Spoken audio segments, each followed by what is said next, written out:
উত্তৰ গুৱাহাটীৰ ৰাজপথত মহিলা চিকিৎসক আৰু প্ৰদীপ কলিতা নামৰ ব্যৱসায়ীৰ দুৰ্বাদল কাজিয়া।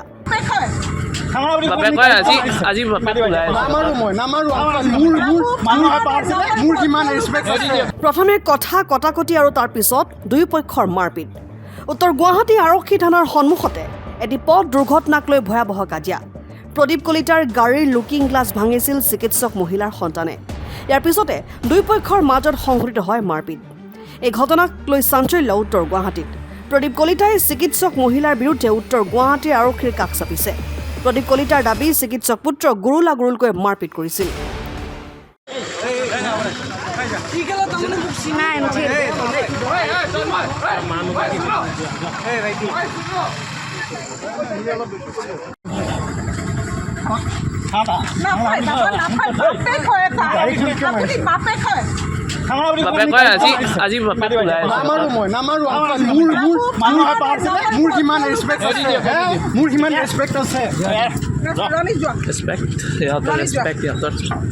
ৰেচপেক্ট দেখা পাই গৈছোঁ, ৰেচপেক্ট তাহাঁতৰ চালা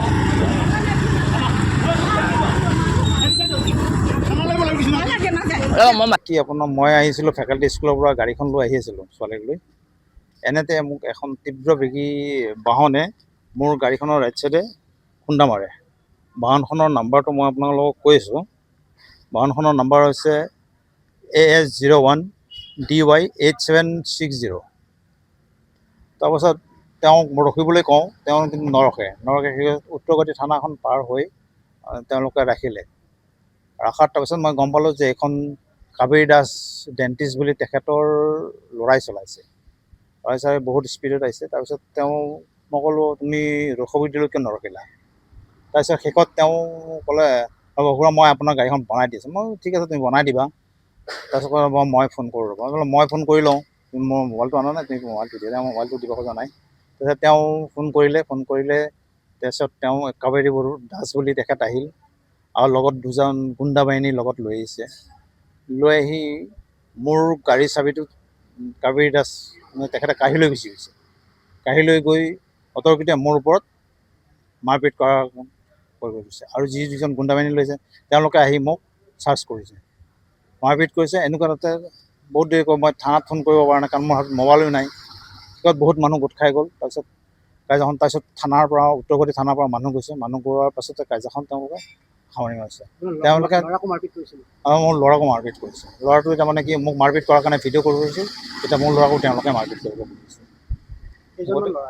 ল'ৰা দুজন ল'ৰা আৰু এজনী মাইকী মানুহজনী কাবেৰী দাস বুলি তেওঁক চিনি পাইছোঁ। তেওঁ লগত লৈ আহিছে দুজনক, লগত লৈ আহি মোক মাৰপিট কৰিছে। কাবেৰী দাসক তেওঁলোকক জাষ্ট কথা কৈছোঁ, মই চাবিটো দিয়ক বুলি তেওঁক কৰিছোঁ। চাবিটো দিয়ক, চাবিটো বহুত বাৰ বিচৰাৰ পাছতো তেওঁ চাবিটো দিয়া নাই। আৰু তেওঁ যিহেতু মাইকী মানুহ, তেওঁৰ ওচৰত মই আগুৱাইও যাব পৰা নাই।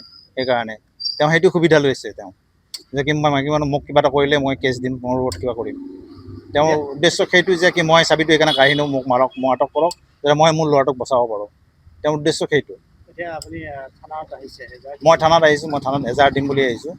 সেয়াই আৰু তেওঁলোকে জাষ্ট মই বাৰ তেওঁলোকে তাৰমানে মোক এনেকুৱা ধৰণৰ ট্ৰিট কৰিছে যাতে মই মাইকী মানুহজনীৰ ওচৰত মই কি কাজিয়া কৰোঁ, তেতিয়াহ'লে তেওঁলোকে মোৰ ওপৰত কেছ কৰিব পাৰে। তেওঁলোকে মোক বহুত বেয়া ব্যৱহাৰ কৰিছে। উত্তৰ গুৱাহাটীৰ পৰা গুণিন দাসৰ ৰিপৰ্ট, N24 আছাম।